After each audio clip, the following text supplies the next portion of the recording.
Shalom. First and foremost, knowing of all praises, glory, and honor to Yahweh, Ba'ashem, Yahweh Shai, Waharakak Wadash.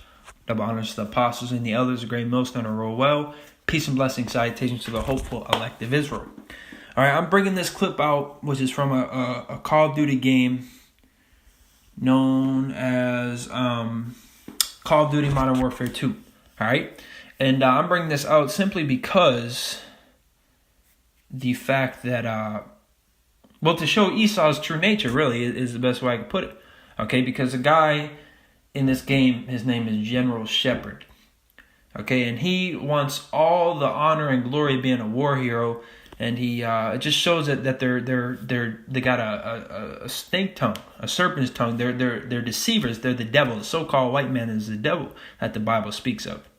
Okay, the devil meaning a deceiver or a false accuser or a, human adversary, etc. Okay.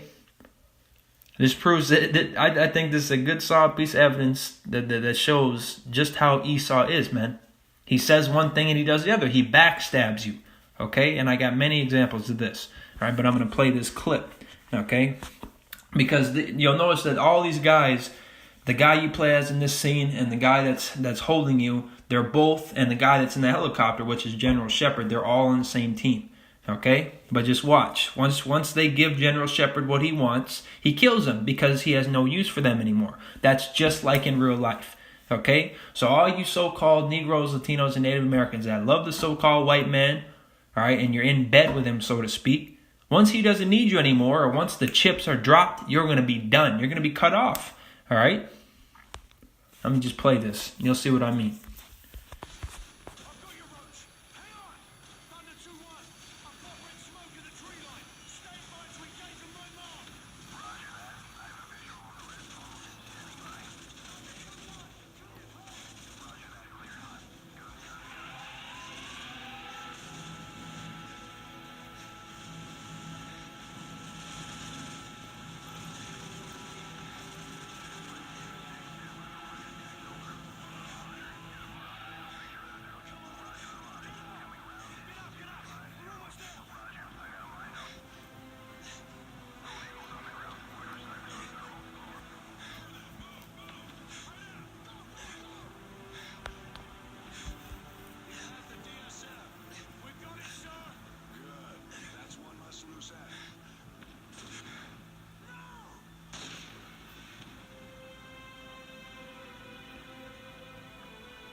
All right, so you see, all right, so he had them, deceived, and they got something for him, and they thought they were all on the team, and then he shot both of them, all right, and then the guy that you play as, he was still alive when he got shot, which is why he saw him throw the other guy's body, and they threw both you into like a very tiny pit, okay, and then they burned you, all right, so that sums up Esau in a nutshell right there, all right.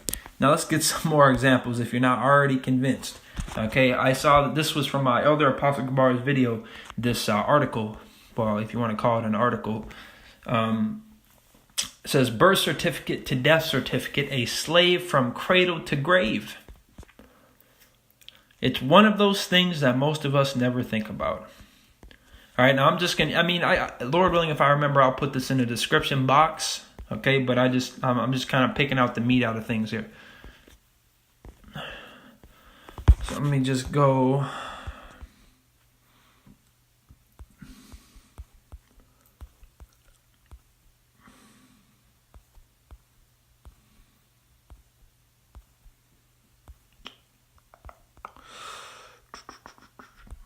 The birth certificate signifies you as a non-living fictional entity and shows this by spelling your name in all caps.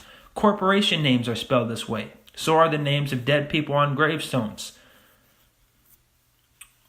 So too the names that appear on driver's license, auto registration and title, land titles, marriage license, tax forms, and also on all court documents. Detecting a pattern yet? A living, breathing human being signs their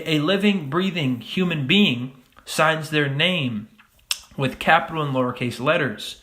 The state sees you as a fictional non-entity, the ward of the state. They see you as an infant, and you better believe they treat you as such. As Black's Law Dictionary explains, the full capitalization of the letters of one's natural name results in a diminishing or complete loss of legal or citizenship status, wherein one actually becomes a slave or an item of inventory. The method by which the state causes a natural person to volunteer himself into slavery is through forming legal joinder, implied or stated with an entity or legal fiction name, all caps. Of course, most natural persons wouldn't willingly form such an unlawful but legally reductionist joinder, so trickery and obfuscation are used, and this starts when our birth certificates are created. So they trick you into it, man. And actually, if you go up, there was something pretty messed up they said, which is true. I'll start right here. In fact, it goes much farther than that. You are never informed that there is any alternative at all to being in the system. You've never been informed that you have the choice to opt out. No matter, remaining silent in a business contract is synonymous with granting consent, according to Black's Law Dictionary. And since the system operates under Uniform Commercial Code, commercial law, remaining silent, tacit consent, it doesn't matter that little baby can't understand abstract thought or even speak yet. Will take his silence on the matter as authorized consent to the terms of the contract being offered by the state through means of the birth certificate. The signature of the parents only serves to further sanction the deal. So now that the birth certificate is signed, the deal complete, little baby can now be officially entered into the system.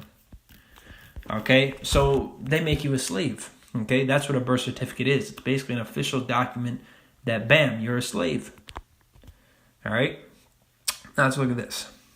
I'm just going to bring this out quick. With more than 500 treaties already broken, the government can do whatever it wants, it seems. Now, I'm not going to read this article. I'm just going to bring out this point right here on the very top. More than 500 treaties have been made between the government and Indian tribes, which we know to be the tribes of Gad and Reuben. Okay, and they may have had treaties with so-called Mexicans too, which are the Issacharites. All right, between the government and Indian tribes, and all were broken, nullified, or amended. So there was over 500 treaties that were broken and basically taken apart. Now this.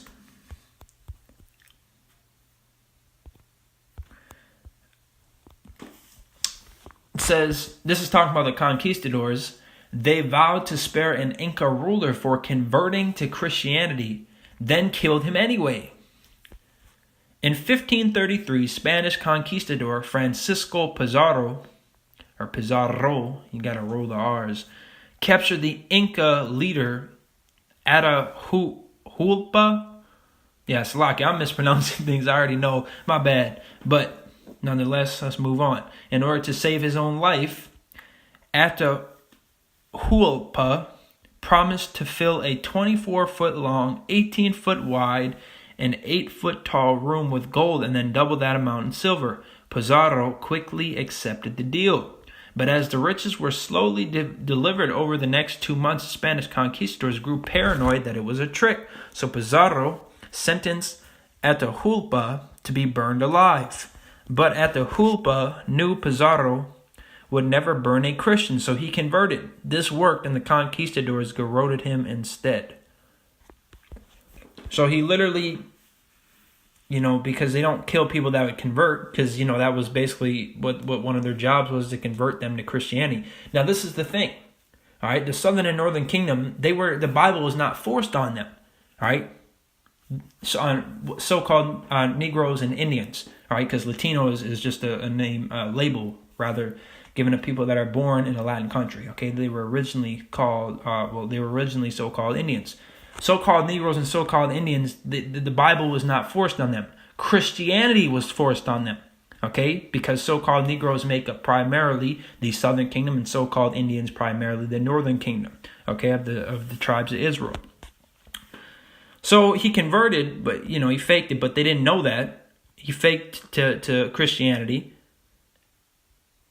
And they, instead of burning him, they just decided to strangle him to death, basically. So they still killed him. They're really fucked up, man. All right, and I'm not even gonna say excuse my language. All right, they're fucked up.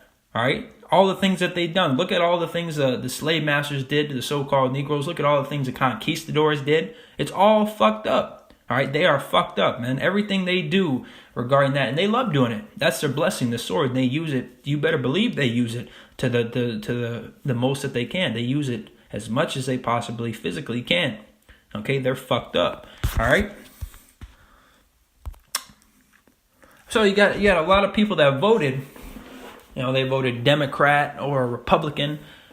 That shit does not matter. Okay, and this is why that shit doesn't matter, because whoever selected, they were already basically ordained to be selected in the first place. Your vote literally doesn't mean shit. They do that on purpose to make you feel like you're free, okay? Because to them, there's probably nothing better than a slave that thinks he's free, okay? That's the best way to keep you in slavery, is by making you think that you're free, and also putting a lot of bread and circuses out there to keep people distracted from truth anyways. People don't want truth, all right? They just want to be satisfied. They want convenience, okay? Which is why a lot of you are going to take that chip and you're going to be destroyed, okay? And speaking of that, I might as well get that quote.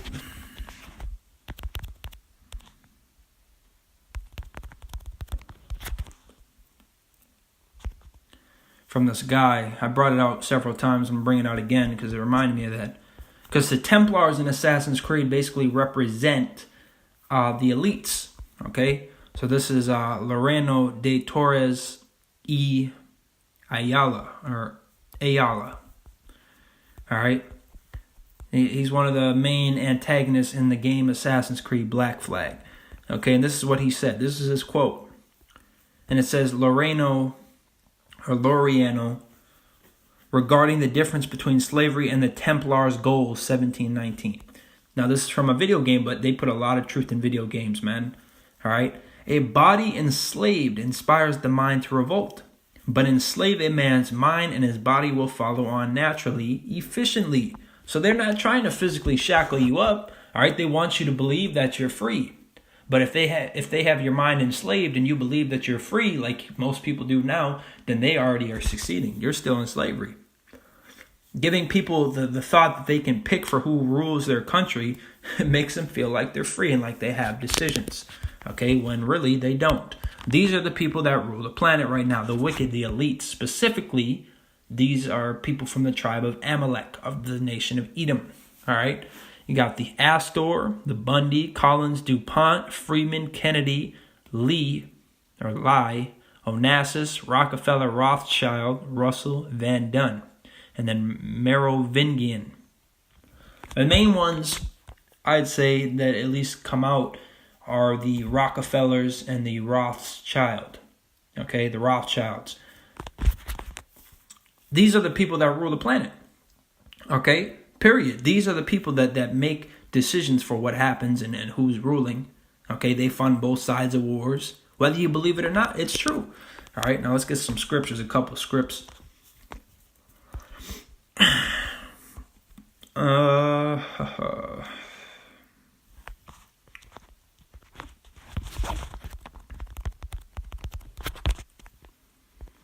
This is Psalms 55 and 20.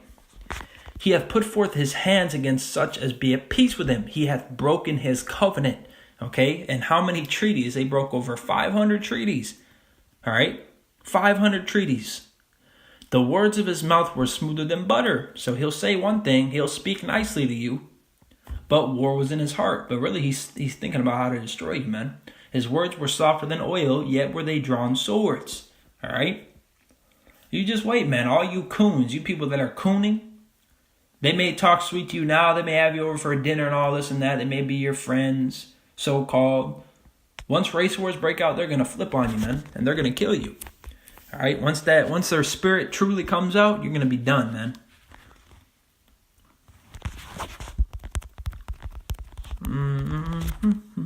All right. This is Ecclesiastes chapter 12, verse 10. Never trust thine enemy, for like as iron rusteth, so is his wickedness.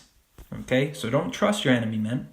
And it's pretty obvious what kind of spirit they have, all right? Because there's some Israelites that look like so-called white people, all right? But their father's seed line goes back to a tribe. But you'll be able to pretty easily determine that, man, if you're spiritual. Okay, this is Ecclesiastes chapter 12, verse 16. An enemy speaketh sweetly, Salakia, an enemy speaketh sweetly with his lips, but in his heart he imagineth how to throw thee into a pit.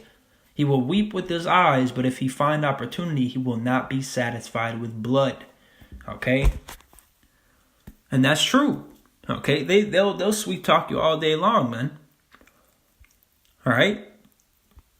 They lie all the time, man. That's what they do. They speak lies always, man. That's what they're good at. This is Job 9 and 24. The earth is given into the hand of the wicked. He covereth the faces of the judges thereof. If not, where and who is he? Okay, so who's the wicked? Malachi 1 and 4.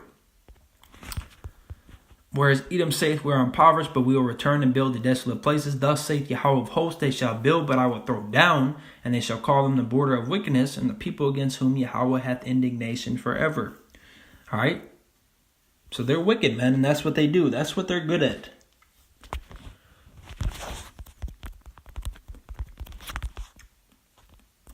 This is Psalms 58 and 3. The wicked are estranged from the womb. They go astray as soon as they are born, or as soon as they be born, speaking lies. Their poison is like the poison of a serpent. They are like the deaf adder that stoppeth her ear. Okay? So Lord willing, this is edifying to the elect. I want to give all praise to Yahweh Ba'Hashem, Yahweh Shai Ba'Hashem, Salakia. I want to give all praise to Yahweh Ba'Hashem, Yahweh Shai, Waharaka Kodash. Dove honors to the apostles and elders, great millstones of well. Peace and blessing, salutations to the hopeful elect of Israel. All right. Lord willing, we're of the elect. Shalom.